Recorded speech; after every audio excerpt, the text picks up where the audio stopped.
काजल हिंदुस्तानी की ओर से भारत माता की जय, वंदे मातरम।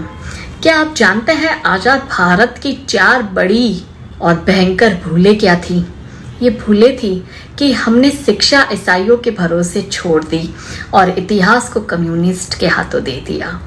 हमने फिल्में जिहादियों के हाथों दे दी और इस देश को नेहरू गांधी परिवार के हाथ में दे दिया।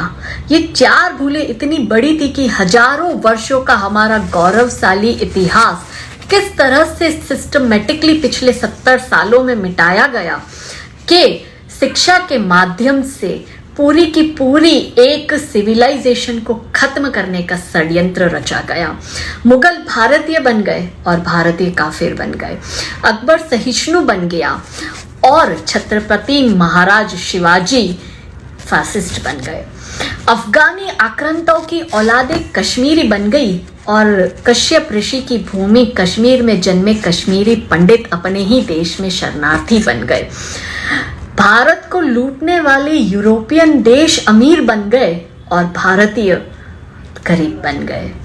अंग्रेजों की चाटुकारिता करने वाले नेहरू देश के प्रधानमंत्री बन गए और देश के लिए लड़ने वाले, मातृभूमि के लिए लड़ने वाले वीर सावरकर क्रिमिनल बन गए।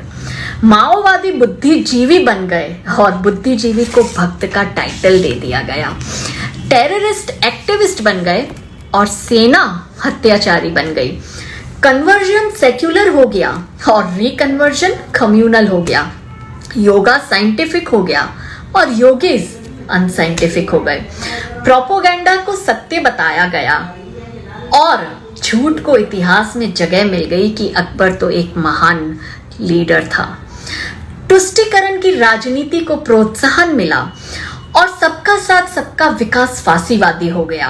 पत्रकार बिकाऊ हो गए और मेरे जैसे सत्य बताने वालों को हेट मॉन्गर्स कहा जाता है। जय श्री राम कंजर्वेटिव हो गया और भारत तेरे टुकड़े होंगे इंशाअल्लाह इंशाअल्लाह लिबरल हो गया। तो for the sake of country act now and learn to be unapologetic. Bharat Mata की जय, वंदे मातरम। जय हिंद। हेमलता सनातनी का आप सबको नमस्कार। एक बहुत ही गंभीर विषय को लेकर मैं आज सबके सामने यहाँ पर उपस्थित हुई हूँ। What I feel it's an important topic and everybody should analysis on this particular point. आज हमें सबको विश्लेषण करना चाहिए कि ये जो बहुत बड़ी साजिश के तहत ये जो फैलाया जा रहा है सनातन संस्कृति को, ये अपमान किया जा रहा है, उसकी साजिश के तहत उसको खत्म करने का प्रयास किया जा रहा है, कुप्रयास ऐसा हो रहा है। इसके पीछे क्या कारण है, इसके पीछे कौन लोग हैं, आखिर ये क्रिप्टो इस्लामिक के तहत हमारे साथ में क्या साजिश की जा रही है। हाँ, मैं बात कर रही हूँ आज उन पाखंडी जो अपने आप में सनातन के ये गुरु बन रहे हैं, धर्म गुरु बन रहे हैं और हमारे सनातन के सच्चे सन्यासियों को, साधुओं को ये बदनाम कर रहे हैं। उन धर्मगुरुओं की आज मैं बात कर रही हूँ, चाहे वो भले मोरारी बापू ले लीजिए, चाहे वो कल की आई हुई ये गंदी और चित्रलेखा ले लीजिए, चाहे वो चिन्मयानंद ले लीजिए, चाहे वो अपने आप को गुरुमा कहने वाली वो पाखंडन औरत ले लीजिए। Yes, I am talking about them. इनको ये किसने अधिकार दिया है कि व्यास गद्दी जैसी पवित्र जगह पर बैठकर और सनातन संस्कृति का अपमान करें? ये खाते हैं भगवान राम के नाम पर, ये खाते हैं भगवत गीता के नाम पर और ये पाठ करते हैं और गुणगान करते हैं दूसरे धर्मों का। इनको जरा बहुत भी लज्जा नहीं आती? कल मैं सुन रही थी एक मोरारी बापू का एक सत्संग का वीडियो वायरल हो रहा था और उसके अंदर वो ही कह रहा है कि मैं क्या करूं, मैं राम का नाम लेते लेते, मैं भगवत कथा कहते कहते, कृष्ण भगवान को ये करते करते और मुझे अंदर से ही फूट जाता, अल्लाह मुल्ला आ जाता है। तो मैं उसको कहूंगी कि तेरे अंदर से नहीं फूटता, ये जो तेरे शब्दों का मोह माया जाल है वो पैसों का है। तू इतना बड़ा गद्दार है, तू इतना बड़ा दल्ला है, मीन्स जिसे हम ये कहते हैं ना, मेरे पास आज शब्दकोश कम पड़ गया इनको गाली देने के लिए। ये इतने बड़े दलाल है कि ये पैसों की आड़ में, पैसों के लालच में अपनी माँ को भी, अपनी मातृभूमि को भी ये सौदा कर सकते हैं, ये बेच सकते हैं। मैं आज उसको कहना चाहूंगी उन तमाम साधु संतों को जो धर्म का नाश कर रहे हैं, कि जिनके अंदर से ये शब्द फूटते हैं दूसरे धर्मों का प्रचार करने का या उनको प्रेरणा मिलती है। मैं उनसे कहना चाहूंगी कि जब कश्मीर में लाखों हिंदुओं के साथ में बर्बरता की गई थी, उनको निकाला था, माँ बहन बच्चों के साथ में जाती हुई थी, उनको नंगा कर करके चौराहे पे उनकी बोली लगाई गई थी, तब तुम्हारे हृदय से, तुम्हारे मन से तुम्हें कुछ बोलना चाहिए। तो बंगाल के अंदर सरेआम हिंदुओं को जलाया जा रहा है, वहाँ पर उनके घरों को जलाया जा रहा है, वहाँ पे निकाला जा रहा है हिंदुओं को, तब तुम्हारे मन से ये फूटता नहीं है कि मुझे कुछ बोलना चाहिए।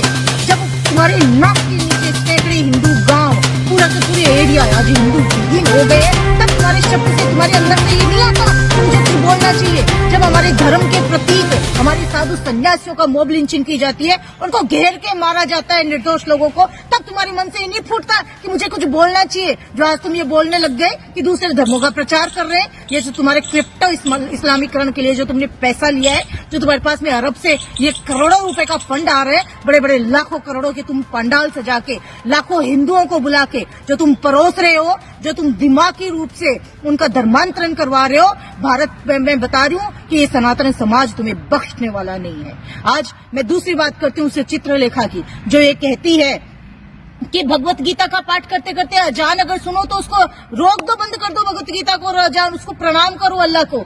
अरे तुम्हें ये किसने ठेका दिया भाई धर्म का? ये तो इतनी बड़ी गद्दार दल्ली गंदी औरत है ये कि इसने तो भगवत गीता में एक पहला जिसे हम बोलते हैं संशोधन करके 13वें स्कंद के रूप में अजान को जोड़ दिया है। इतनी गंदी औरत है ये शराब का प्रचार कर रही है। कोई इससे पूछे कि क्यों भाई तू शराब का धंधा करती है, तुम्हें धंधा खोल रखा है शराब का जो तू बड़ी इसको प्रमोट करती है, तुम्हें आखिर हक दे किसने दिया? तुम लोग ऐसे घिनौना काम करते हुए तुम्हारी आत्मा तुम्हें धिक्कारती नहीं है? एक वो चिन्मयानंद जो व्यास गद्दी जैसी पवित्र जगह पर बैठकर काले वस्त्र ये सब धारण कर रहे हैं, ये भगवान को भूल रहे हैं। ये काले वस्त्र धारण करते हैं, वहां पे मुजरा के गीत गा रहे हैं, वो फिल्मी धुनों पे ठुमके लगवा रहे हैं, और वहां पर वो हमारी आने वाली पीढ़ियों की, हमारे युवाओं की, हमारी औरतों की वो जो मानसिकता चेंज कर रहे हैं, वो क्रिप्टो इस्लामीकरण का ये पाठ पढ़ा रहे हैं। वो शायद भूल गए कि जहां जहां सनातनी कम हुए वहां अलगाववाद की स्थिति आ गई है। कश्मीर में क्यों अलगाववाद की स्थिति आई है भाई? ये गुजरात में तो नहीं आई है, राजस्थान में तो नहीं आई है, या जहां जहां हिंदू बहुसंख्यक है वहां तो नहीं आई है। तो ये जो इतनी बड़ी साजिश है हिंदू समाज को समझनी पड़ेगी, इन लोगों का बहिष्कार करना पड़ेगा।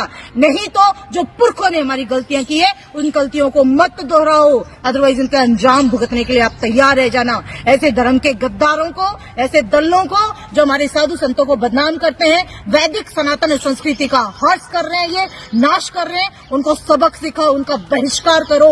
और एक बात और इम्पोर्टेंट कह रही हूं मैं, कल मैंने एक कमेंट किया था इन्हीं लोगों के ऊपर, तो मुझे फेसबुक से ब्लॉक कर दिया गया 24 घंटे के लिए। इनकी बकायदा एक टीम सक्रिय है कि जहां जहां अगर कोई हिंदू अपने पक्ष की बात रखे उसको ब्लॉक करवा दिया जाए, क्योंकि पता है कि हिंदू तो मरा पड़ा है, सोया पड़ा है, उसके अंतरात्मा जाग नहीं रही है। अतः आज आपको कसम है, आपको अपने धर्म की कसम दिलवाती हूँ कि ऐसे लोगों का बहिष्कार करना, और ये वीडियो रुकना नहीं चाहिए। जितना ज्यादा हो सके शेयर करो। ये हो सकता है मेरी आईडी को ब्लॉक करे, लेकिन अगर ये लाखों करोड़ों की तादाद में गया तो कोई आईडी ब्लॉक नहीं होगी। अतः इस वीडियो को रोके नहीं, और मैं चाहती हूं कि उन दलों तक ये मेरी आवाज जाए, ताकि वो अपनी औकात में रहें और वैदिक सनातन सभ्यता को बदनाम करने की, बर्बाद करने की साजिश ना करें। अगर उनको पैसों की इतनी भूख है, अरब से आए हुआ पैसों की इतनी है, तो अपनी माँ बहन बेटियों को आगे करने में भी वो शर्माते नहीं है। इतने गद्दार लोग हैं, उनका बहिष्कार करना है, ये तय आपको करना है, अदरवाइज नतीजा भुगतने के लिए आप तैयार रहें। धन्यवाद। जय हिंद, जय भारत।